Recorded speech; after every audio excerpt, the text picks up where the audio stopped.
Hey, hey, hey, welcome into another episode of the Seahawkers Show with your host, Todd Fox. That is me, as I bring you a very happy edition of the Seahawks recap a day late. Hopefully not a dollar short. I usually do the recaps for Monday, sort of as a Monday morning quarterback to let you know, to give you the insights on the game and my take or whatever. But before I get to any of that, please like and subscribe. Tell a fellow 12. Trying to get this thing going on Facebook. Or not on Facebook, on YouTube and everything else like that. Look, if you saw the preview show for this Jets Seahawks one that I did prior, I was very skeptical of even against the Jets of them putting up a 10-point or more victory. A friend of mine, said the line was at 13, and he wanted to bet and see if they can go over. Or he was assuring me they would go over. He told me to take the bet with him, and I'm like, nah, dude, they've been playing down to their competition too much the last 3 seasons. They haven't had one in over a year where they blew someone out. Well, at least by 17. And if you consider that a blowout, it depends on who you are. I kind of say it is 15 or more is a blowout to me. So, especially in the NFL, since most of the games are close, most games are, very contending, unless you're the Chargers and you lose 45-0. With that being said, this was a much-needed win for the Seahawks. It's a get-right game. You had several players during the week saying that, leading up to it, that they took the Giants to, they didn't take them serious. And especially without Daniel Jones playing. And I think that was evident in a way, but I think the Giants executed their game plan much better than the Seahawks. I think they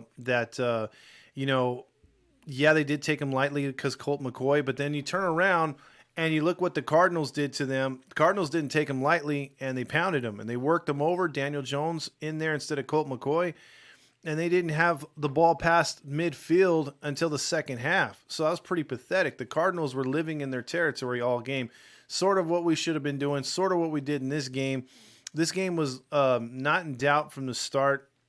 I think a couple of things that also hurt the Jets, though, which was pretty funny, was 3 missed field goals. So that was hilarious. But let's get into some of these highlights here. I'm going to play some of these highlights. We'll get into it. I'll read off some stats, tell you exactly what the Seahawks did and what they did wrong. But my initial take is it's a good get-right game. Yes, it's against the Jets. Yes, we kept pace with the Rams, but the Rams turn around and play these same Jets who are pretty pathetic. I was kind of worried about the defensive coordinator, how he would change things up. He didn't change anything up. He ran the same defense that the previous coach who was fired ran. So the Seahawks pretty much knew what they were doing after the first quarter. So and then they left a lot of points on the board. Russell Wilson threw a pick. A couple drives were halted because of penalties or drops, like that one drop that Moore dropped. Could have put him up like 4 scores at halftime. Seattle left a lot of points on the board. They could have really blown this team out. And for the first time in a long time, 12s, you were able to see your backup quarterback in there.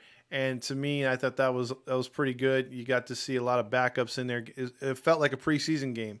So good win by the Seahawks. They keep pace. That Washington team is going to be a tough one coming up this Sunday. Mark my words. And I'll get into that probably on Thursday or Friday. I'll have a video for you, most likely Friday. But let's get into these highlights real quick. And here's a Jets first drive. I felt a little bit concerned because the Jets moved the ball a little too good for me. And then that's the other thing in this game. Before I get to the highlights, I'm sorry. But the Seahawks dropped 3 interceptions today or in that game. They, Adams had one. Odami had one. I know I messed up his name. And I think it was Diggs dropped one. I might be mistaken on that. But they had balls that were right in their hands. Poona Ford. Poona Ford dropped one along with KJ Wright because neither one of them could decide or see who was going for the ball. So that kind of hurt. But let's get to these highlights. Jets moved the ball pretty good in the first quarter. I was kind of concerned when I saw the first drive and they had about 28 yards rushing. And then Darno, look, for all his mistakes, he is a good quarterback at times. He can make throws. He doesn't have the best weapons, but he can do some things. You see right here in a nice play action pass, boom, right on target. So he can move the ball pretty good. And here it is again. He's moving the football, 1st and 10. Jets inside the 30. Frank Gore, stuff there though. And then this is key right here, 3rd and 9.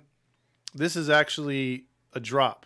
That pass was a little bit off, but that one should have been caught. That would have extended the drive. Thank goodness it didn't. And Darnold and the guys had to get a field goal. And this is like the one field goal that they got, I think. Yeah, the only field goal, yeah. So here are the Jets here threatening the blitz. Here's Wilson.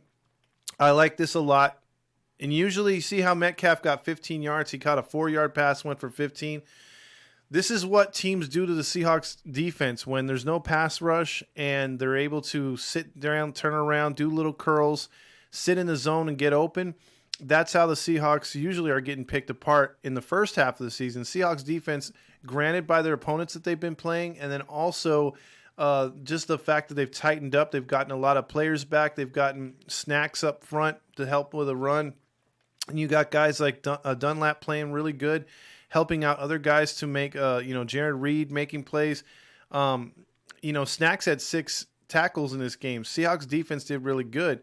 So the Seahawks in here, right here, taking what they can get. Offensively look much better. It doesn't look like the 5-0 Seahawks from earlier in the year, but it's getting better, I think. And if Russell can trust his receivers, throw the ball downfield more, and just do misdirection plays like this. This is a hell of a run by Moore again. Look, almost going down there, and he gets a first down. Hell of a run, dude. With the exception of that drop, he had a fantastic game. Here's another play to the rookie Hart, or second-year player Hart. That was a nice run that got like 25 yards. I like misdirection plays, mix it up. They were throwing a little, like if Wilson to not hold the ball too long, but look at that. He wide open touchdown to Swain. I like Swain a lot. He was able to buy time and throw the football. The Jets were looking for a basic check down throw, and he was able to scramble out the pocket and find Swain wide open in the back of the end zone because of bad coverage. I knew the Seahawks would beat apart this defense. This defense is not much better than the Giants, actually. Giants just have a better pass rush. Other than that, their secondary is very mediocre. Seahawks didn't take advantage of it because Russell was trying to go downfield instead of checking it down, getting the yards he could get, or throwing intermediate passes and mixing the plays up. The play calling was terrible last week. Much better this week. But again, it's against the Jets. And my fear, look at that, nice sidearm pass to Disley, first down. My fear coming up against Washington is Washington's got a hell of a defensive line, dude. Hell of a defensive line. So Wilson's going to have to throw fast. They're going to have to throw shorter routes unless they could buy time, throw max protect, and get a deep out to Metcalf or Lockett. Here's the interception. This is a poorly thrown ball. He didn't throw it to the back of the end zone. He threw it to the inside, so that's why the interception came up right there. At this point, I'm thinking, crap, 7-3, first quarter. Jets make a big turnover. That's going to give them the momentum. But the Seahawks start to play a little bit better defense once they give up a first down, as I did not cue up that play right. And then here come the Jets again on the 35, looking, should have been picked. Look at that, right in Adams. I don't even know why he jumped for that ball. Had he just stood there, that hits him right in the numbers, so I don't know why he jumped. So this goes back to the Seahawks. We learned from that turnover. Let's get Lockett involved. Lockett has been, I don't know what it is, but he's had 5 or 6 games where he had not been a really huge target. And then right there, I mean, look, if you're not gonna guard the guy, just throw it to him. So if you got Lockett going short, Metcalf kind of going deep, and then you can mix it up with Carlos Hyde, who had a nice running day at the yard, running the ball. And you had Chris Carson, who did a good job. Here comes Hyde again. Look at that big old hole, dude. And this is just a bad defense. And it's sad because we just got the email too today that Seahawks will not have any fans at the final home game against the Rams. A nice throw right here. Metcalf. And look, let's go back here for a second. Look, you got Metcalf right here. This is a play that since they drafted him, or since we even got Jimmy Graham, that the Seahawks didn't throw enough of. They did not throw a fade. And this is a play that in the Super Bowl, if you're going to pass the ball, instead of throwing a janky pass between coverage right here, it would have been great to throw one to the back of the end zone to Baldwin or someone else, Jermaine Kearse maybe, that could have made a touchdown grab in that Super Bowl, but I digress. But this was a play that I would have loved to see in the Super Bowl because look at how easy the throw would have been. I think that could have happened in the Super Bowl. They could have won just like that. But anyway, Metcalf makes a nice touchdown. Here come the Jets with the ball again. And fumble. So Gore fumbles, a rare fumble for him. Seahawks get a nice little turnover. They're up 14-3. I thought they were going to cash it in and go up 21-3. Now, at this point, I'm actually like, damn, I should have took that bet because, you know, they're gonna wind up pounding the Jets now because it looks like they're in control, but couldn't get a first down magically because of stupid little inside handoff, which is pretty lame. Myers kicks another field goal, 17-3. We're looking pretty good. Jets get the ball, and this is probably one of the only negatives in the game right here is this bad coverage, but it didn't wind up hurting them too bad. So you would think the Jets would be able to cash it in, but they're the 0-12 Jets. Here comes Darnold. Darnold with a blitz in his face. Nice pass to that receiver right there. Looks like a future Patriots receiver. And then here comes Darnold again. Nice pass, but not caught. It was right in his hands, and then here's field goal miss number 1. So that makes it 17-3, and this is what grinds my gears right here. This is a perfectly thrown football, and David Moore should have caught this. Oh, they should have been up 24-3 at that point. Jets get the ball back. Here we go. Darnold, blitz in his face, gets it off. Nice little run by Gore. Still got it at 37 years old, man. I give him credit.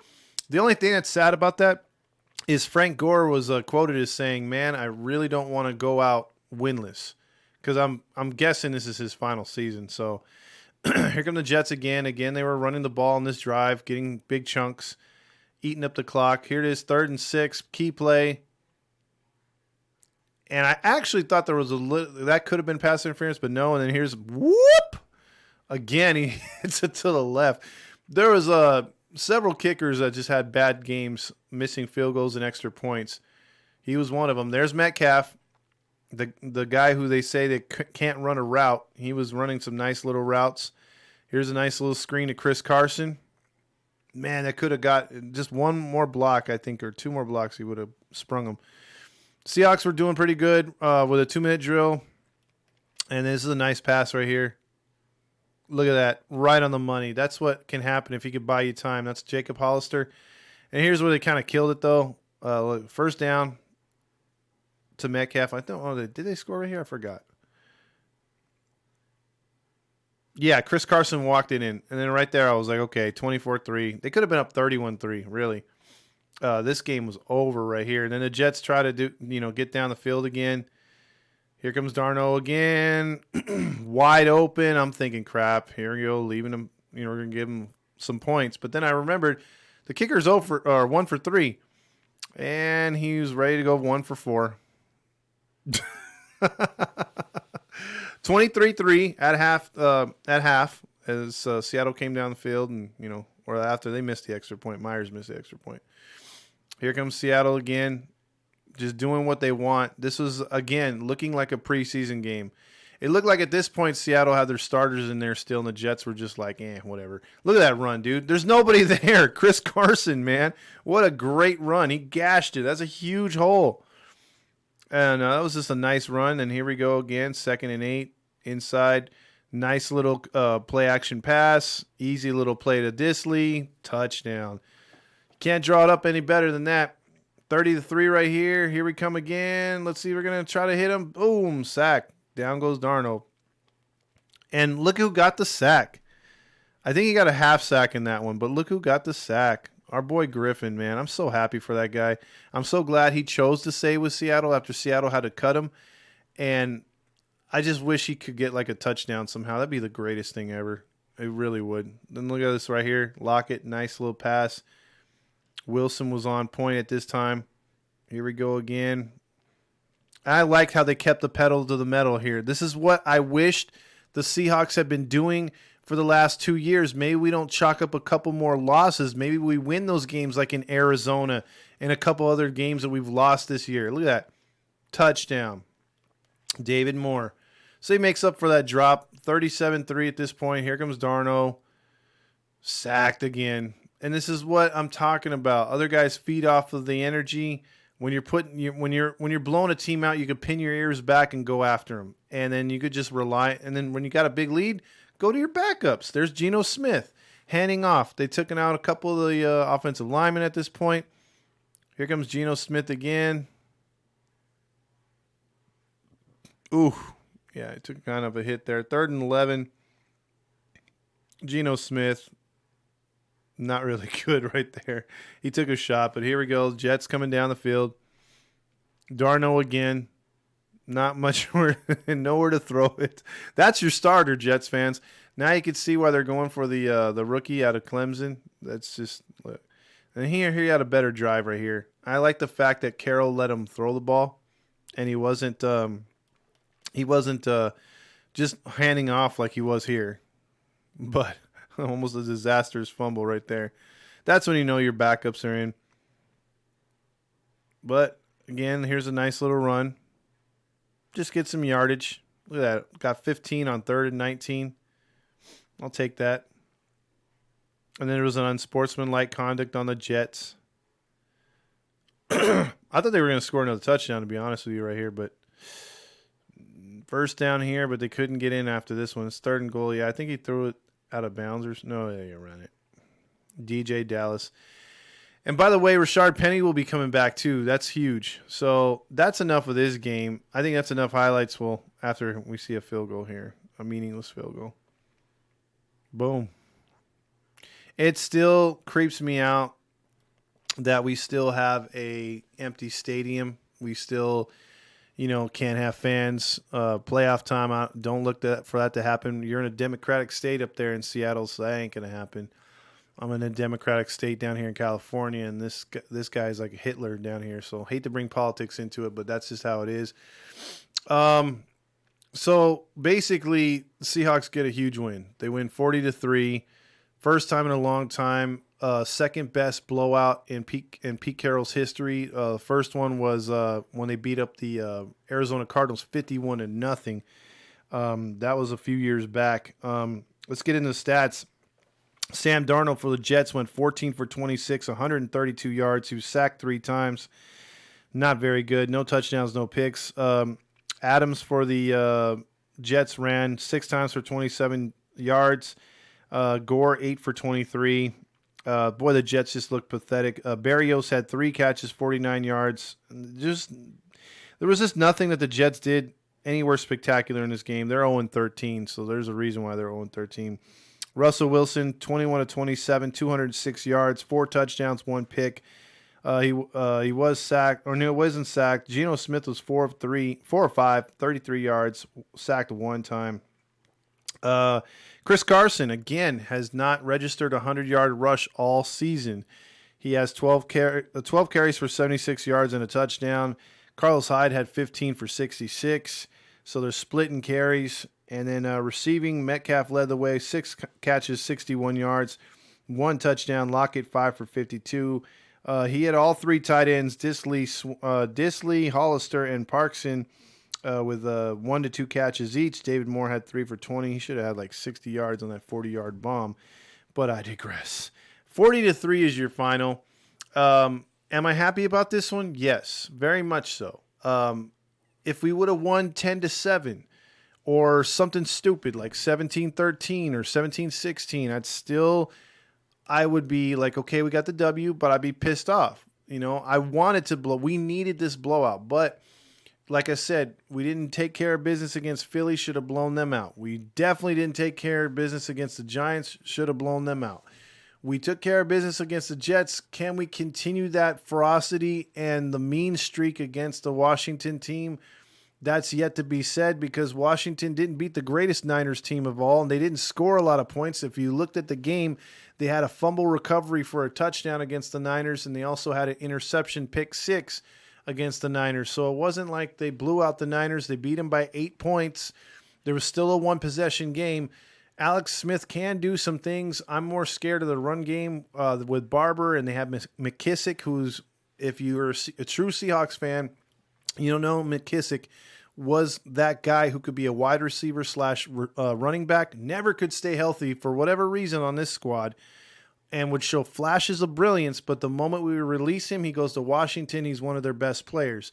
So Washington's backfield is very scary at times. The receivers are meh at best, but their defense and special teams are really good. So this is going to be a battle, and I'll get into break down who does what, and I'll kind of like highlight the Washington team, and we'll focus in on what they do right and what they do wrong, and then we'll show you what the Seahawks can do to exploit them, and then I'll give you my predictions on the next episode. But this one was probably one of the easiest episodes for me to do. There wasn't too much to be mad at all. Like I said, it felt like one of those games where you just kick back and watch and enjoy yourself, and that's what I did. And I hope you did too. I hope you enjoyed this victory. Let's get another one against Washington in Washington at 10 o'clock start this Sunday. And then it'll all come down to the big Sunday night game 2 weeks from, or week from next Sunday up in Seattle. Final home game of the year, Rams at Seahawks. We must win that game because the Saints lost. And they have They have the Chiefs still left and the Vikings. And if one or two of those teams can beat them, that puts the top seed at play. And also with the Packers also play the Bears, Carolina, and I'm blanking on that. The Titans to finish the season. So if the Packers can have a hiccup, which can happen, the Seahawks would have the tiebreaker. So that could get the Seahawks the number one spot. So let's win against Washington, see what happens, and continue to play who was ever on our schedule, and whatever the chips may fall. Let's make sure we do our part, Seahawks, one freaking game at a time. It's okay to look ahead a little bit like I did, but as a football team and a players, and then as far as myself, reeling myself back in, let's do it one game at a time. Let's beat on the Washington team and see where the cards may fall at the end of Monday when all the games are done.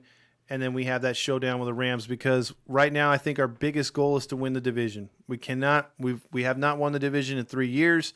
It's time to get that division crown back to Seattle where it belongs, and let's beat the Rams in the meantime, or at the same time, because we all know, unless a miracle happens, the same Jets team that you saw put up only 3 points is going to LA to play the Rams this Sunday. So Washington is a must-win game to keep pace with the Rams. So with all that being said, this is a Seahawker show. This is Todd Fox, which is me. I have other things I talk about on other podcasts, so if you want to know more, message me or let me know. Until then, Hawks. Go Hawks, baby. Big win, 9-4.